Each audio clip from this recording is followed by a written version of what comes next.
Good morning students.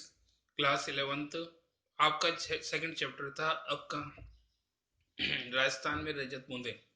और इस पाठ के माध्यम से जैसा कि बताया किस प्रकार से राजस्थान के लोग वर्षा के जल का संग्रहण करते हैं और रज यथार्थ मिट्टी या रेत के अंदर जो नमी होती है उसे किस प्रकार के से कुएं के माध्यम से वापस बाहर प्राप्त करते हैं।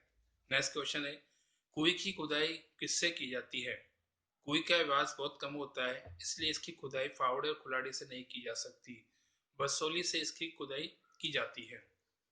यह छोटी डंडी डंडी का छोटे फावड़े जैसा औजार होता है जिस पर लोहे का नुकीला फल और लोहे का हत्था लकड़ी का हत्था होता है। नेक्स्ट, खड़िया पत्थर की पट्टी कहाँ चलती है? मरुभूमि में रेत का विस्तार और गहराई अथाह है। यहाँ अधिक वर्षा से भूमि में जल्दी जमा हो जाती है। अधिक वर्षा भी भूमि में जल्दी जमा हो जाती है। कहीं कहीं मरुभूमि में रेत की सतह के नीचे प्राय 10-15 हाथ से 50 से 60 हाथ नीचे खड़िया पत्थर की एक पट्टी चलती है। यह पट्टी लंबी चौड़ी होती है परंतु रेत में दबी होने के कारण दिखाई नहीं देती। नेक्स्ट, खड़िया पत्थर की पट्टी का क्या फायदा है? खड़िया पत्थर की पट्टी वर्षा के जल को गहरे खारे भूतल में जाने से रोकती है। ऐसी स्थिति में उस क्षेत्र में वर्षा पानी भूमि की रेतीली सतह और नीचे चल रही पथरीली पट्टी के बीच अटककर नमी की तरह फैल जाता है। नेक्स्ट, रेजानी पानी की क्या विशेषता है? रेजानी पानी पालर पानी और पाताल पानी के बीच का तीसरा रूप है।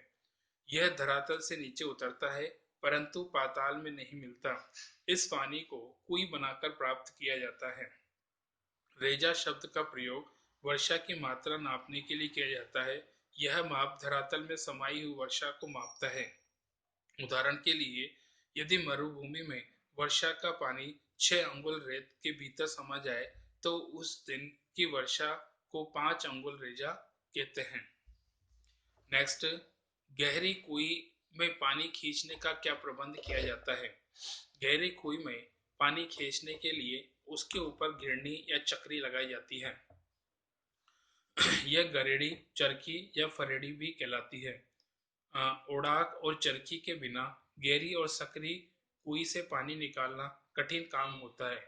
ओडाक और चरखी चरसी को यहाँ वहां वहां लटकाए बिना सीधे तक सीधे ऊपर तक ले आती है। इसका वजन खींचने में भी इसकी सुविधा रहती है। नेक्स्ट, गोधूली के समय कुइयों का कैसा वातावरण होता है? गोधूली के समय प्राय पूरा गांव कुइयों पर आता है। उस समय मेला सा लगता है। गांव से सटे मैदान में 30-40 कुइयों पर एक साथ घिरनियों का स्वर लोचर से लौट रहे पशुओं की घंटियों और रंभाने की आवाज में समा जाता है। 3-4 घड़े भर जाने के बाद ढोल और रस्सियां समेटी जाती है। नेक्स्ट, राजस्थान के रेत की क्या विशेषताएं हैं?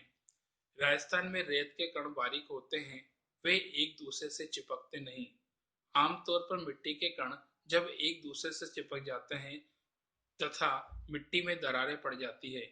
इन दरारों में नमी गर्मी में वाष्प बन जाती है। रेत के कण बिखरे रहते हैं अतः उनमें दरारें नहीं पड़ती।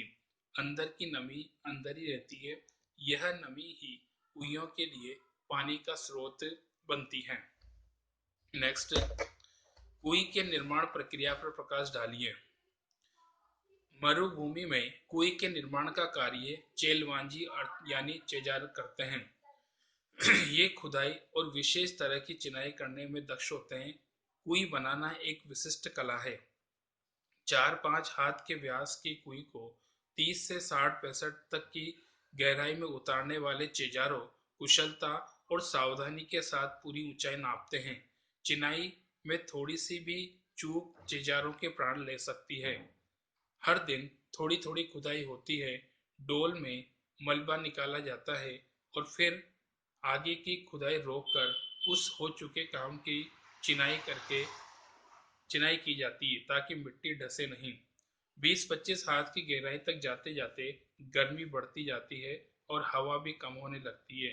तब ऊपर से मुट्ठी भर रेत तेजी से नीचे फेंकी जाती है ताकि ताजी हवा नीचे जा सके और गर्म हवा बाहर आ सके। जेजार सिर पर कांसे, पीतल और अन्य धातु के एक बर्तन का टोप की तरह पहनते हैं ताकि सिर के ऊपर कंकड़ पत्थर से उसका बचाव हो सके। किसी किसी स्थान पर ईंट की चिनाई से मिट्टी नहीं रुकती तो कुई को रस्से से बांधा जाता है। ऐसे स्थानों पर कुई का खोदने के साथ साथ खीप नामक घास का ढेर लगाया जाता है। खुदाई शुरू होते ही 3 उंगल मोटा रस्सा बनाया जाता है। एक दिन में करीब 10 हाथ की गहरी खुदाई होती है। इसके तल पर दीवार के साथ सटाकर रस्से को एक के ऊपर एक गोल बिछाया जाता है और रस्से का आखिरी छोर ऊपर रहता है। अगले दिन कुछ हाथ मिट्टी खोदी जाती है और रस्से को पहले दिन जमाई गई कुंडली दूसरे दिन खोदी गई जगह पर सरका दी जाती है। बीच बीच में जरूरत होने पर चिनाई भी की जाती है। कुछ स्थानों पर पत्थर और खीप नहीं मिलते, वहां के भीतर की चिनाई लकड़ी के लंबे लट्ठों से की जाती है। लट्ठे अरनी, बण, चावल, कुम्बट आदि पेड़ों की मोटी टहनियों से बनाए जाते हैं। इस काम के लिए सबसे अच्छी लकड़ी अरनी की होती है, परंतु इन पेड़ों की लकड़ी न मिले तो आग से भी काम लिया जाता है। इन पेड़ों के लट्ठे के नीचे ऊपर की ओर एक दूसरे को फंसाकर सीधे खड़े किए जाते हैं। फिर इन्हें खीप की रस्सी से बांधा जाता है। ये बंधाई कुंडली का आकार लेती है, इसलिए इसे सांपणी कहते हैं। खड़िया पत्थर की पट्टी आते ही काम रुक जाता है और इस क्षण नीचे धार लगा दी जाती है। चेजारो ऊपर आ जाते हैं और कुई बनाने का काम पूरा हो जाता है। बाकी नेक्स्ट।